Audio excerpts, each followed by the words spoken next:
Hola, buenos días desde La Habana. Soy Joanny Sánchez y estoy aquí en este miércoles, el mismísimo centro de la semana, y abriendo de par en par la ventana 14 para asomarme e invitarlos a todos ustedes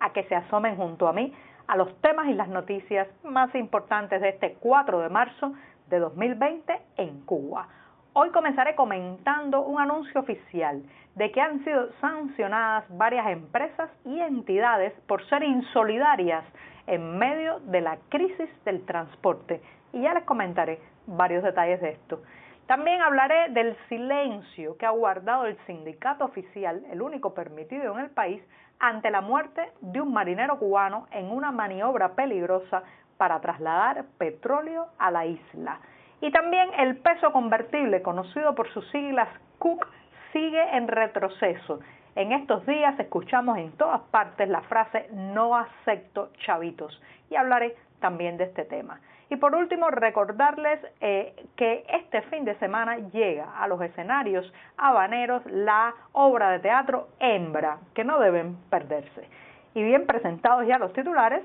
voy a pasar a revolver para tomarme el cafecito informativo. Ese que de lunes a viernes comparto junto a ustedes en la mañana, recién colado, breve, amargo, muy amargo como me gusta a mí, pero siempre necesario. Después de este primer sorbito del día, les recuerdo, claro está, que pueden ampliar muchos de estos temas y la mayoría de estas noticias en las páginas del diario digital 14ymedio.com, que esta semana ha estrenado nueva versión para teléfonos móviles y tabletas. Y bien dicho esto, voy a pasar a la primera cuestión del día, que está relacionada con un anuncio oficial. Las autoridades cubanas han publicado que a lo largo de las últimas semanas se impusieron más de 700 sanciones, la mayoría de ellas contra empresas estatales cuyos funcionarios fueron insolidarios y no detuvieron sus vehículos para recoger a personas que estaban esperando por horas en una parada de ómnibus, en una esquina, y todo esto en medio de un contexto de crisis económica y de desabastecimiento de combustible. Claro está que en la nota oficial no se habla de crisis porque esas son palabras que, aunque son de uso común en cualquier país que estuviera atravesando una situación como la que vivimos ahora mismo los cubanos, pues la neolengua oficial prefiere llamar tensiones, una situación coyuntural, incluso como en los años 90 bautizaron aquella crisis profunda a la manera de periodo especial. En este caso, en la situación que estamos viviendo, pues uno de los indicadores cotidianos que nos hace ver la gravedad de los problemas que atraviesa el país por falta de liquidez, por falta de suministro petrolero, son las larguísimas colas en las paradas de ómnibus. De manera que muchos vehículos que pasan, vehículos de gestión estatal, están obligados, en teoría, desde el punto de vista ético, a parar y transportar a los ciudadanos que lo necesiten. En la realidad, algunos paran, otros se van, otros se escabullen, se esconden, hacen como que solamente van a llegar hasta la próxima esquina y por eso no pueden trasladar pasajeros, y bueno, pues el oficialismo ha decidido penalizar y sancionar a los que apelen a este tipo de trucos o se nieguen a montar gente necesitada de transportarse de un lugar a otro. Yo cada vez que veo estas noticias, que son noticias meramente penalizadoras, me pregunto si la solución del transporte en Cuba no pasaría mejor por permitir, abrir, flexibilizar y no tanto por sancionar. ¿Se imaginan si al país se permitiera la importación en manos privadas de vehículos y también de recursos en general, si se les permitiera a estos transportistas privados no solamente gestionar un vehículo propio, sino también una flota de vehículos y de ómnibus? ¿Por qué no? Si se permitiera todo eso, si se abriera a la pequeña, mediana y gran empresa en manos cuentapropistas o privadas, yo estoy segura que eso ayudaría más que las penalizaciones actuales. Lo que pasa es que vivimos en un sistema y bajo un régimen cuya solución siempre pasa por el castigo, siempre pasa por cerrar, siempre pasa por amenazar, siempre pasa por golpear a las personas en el sentido de su iniciativa, de su movilidad, de sus derechos, pero no por la apertura. Entonces uno lee esto y claro está, cuando hemos pasado horas y horas en una parada de ómnibus al sol, nos molesta mucho el funcionario indiferente cuyo combustible con el que se mueve sale del dinero de nuestros bolsillos, pero por otro lado, aunque tengamos esa molestia, tenemos que mirar más allá. Con las penalizaciones, los castigos, las sanciones, no se resuelve el grave problema de transporte que tenemos. Eso es un paliativo, eso es una aspirina, y esta nación tiene un cáncer en metástasis. La aspirina no funciona en este caso, hay que abrir, hay que flexibilizar y hay que permitir, no solamente prohibir y castigar. Y con esto me voy rápidamente al segundo tema, que es una noticia lamentable de la muerte de un cubano de 58 años que trabajaba a bordo de un petrolero venezolano. Este hombre, Juan Carlos Navarrete, reitero, de 58 años, falleció el pasado sábado en un accidente laboral. Esta es una muerte que se pudo haber evitado, como todos los accidentes laborales, porque se debió a que muchos de estos petroleros venezolanos transportan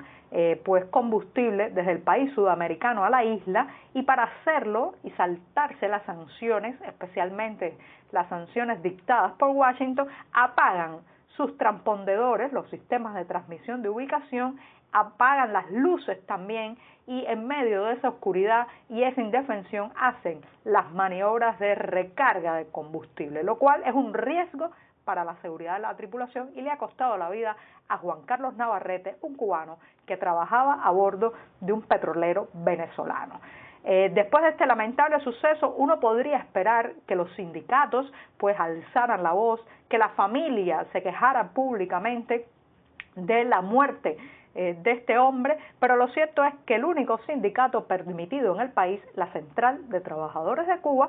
vuelve a demostrar lo que ya sabíamos, que es una polea de transmisión desde el poder hacia los trabajadores y los empleados, y no un órgano de representación, reivindicación y demanda de los trabajadores frente al poder. De manera que después de la muerte de Juan Carlos Navarrete, la CTC ha hecho mutis por el foro, ha guardado silencio, no ha denunciado el asunto, y así siguen los trabajadores cubanos expuestos a mínimas y malas condiciones laborales, donde se juegan la vida sin poder tener siquiera después una compensación, una indemnización a la familia, y mucho menos un reclamo público del sindicato que debería representarlos. Y con esto voy a tomarme un segundo sorbito de café para pasar al tercer tema.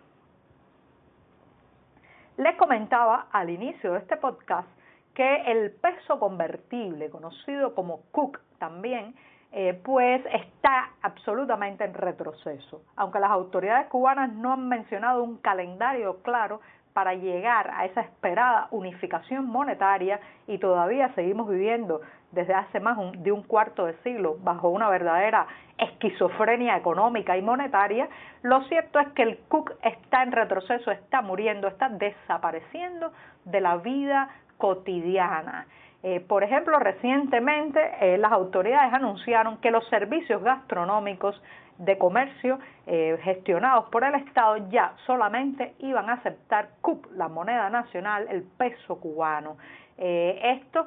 significa que ahora cuando usted va a una cafetería, a un restaurante, a una pizzería de gestión estatal, tendrá que pagar en esos billetes con los que nos entregan los salarios, unos billetes que están bastante devaluados, que valen 25 veces menos que un peso convertible, lo cual hace que, claro está, tenga usted que portar mucha más moneda. Hay algunos casos cuando la factura es muy elevada y va a comprar, por ejemplo, en una tienda un electrodoméstico, un televisor, prácticamente hay que llevar una maleta con dinero para poder pagar en moneda nacional. Este retroceso del CUC se ha extendido al sector privado y cada vez es más frecuente cuando usted aborda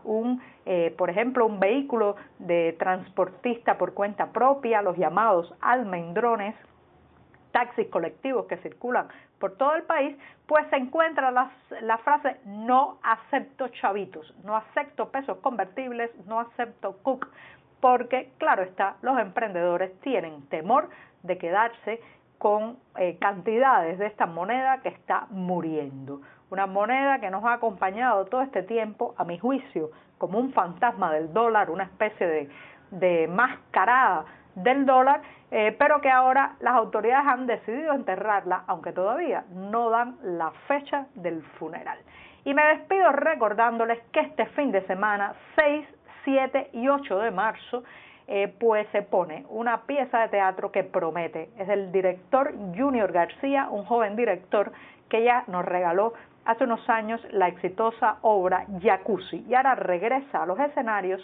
con esta obra Hembra, que cuenta cómo dos jóvenes, durante el paso de un evento meteorológico en La Habana, cuentan y exorcizan sus miedos e inquietudes en un cuarto de alquiler donde penetran las aguas del mar. Esto suena muy bien. Dos jóvenes mujeres hablan mientras la casa se inunda con el agua del mar, y todo esto podrá ser visto en la obra de teatro Hembra, que empieza este viernes. También estará el sábado y el domingo en cartelera en el Café Teatro Bertolt Brecht de La Habana, en la calle 13, esquina ahí, en el Vedado Habanero. Y con esto me despido. Hasta mañana, que es jueves, mi día preferido de la semana. Muchas gracias.